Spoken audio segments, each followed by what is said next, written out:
台湾并23年，总算为口蹄疫的疫区来除名。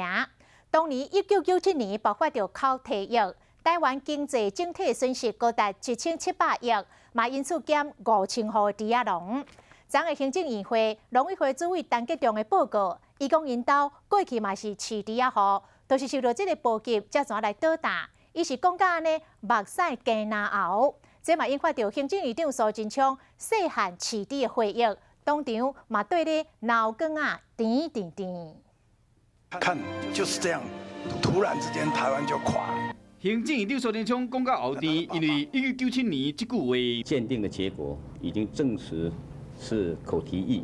猪的嘴碰拍行路时未知，这就是口蹄疫。宣布后，迄日天下晡，猪仔价拢总败价，防治扩散只好处理掉。那些猪只的血水从很多地方这样流出来。猪大条，淹过已经喂着啊！外销市场嘛对咧消息，敢若一年就减将近5000户的猪农。做出伫屏东万丹饲猪，农会主委陈吉仲都是受灾户。当初有25000多户的养猪户，现在剩7000多户，那有18000多户不见了。我们家就是那一户。讲到这段往事，陈吉仲嘛讲到后甜。有讲到1700亿的损失，我们家大概贡献了400-500万，400-500万对一个农民来讲，他可能就站不起来。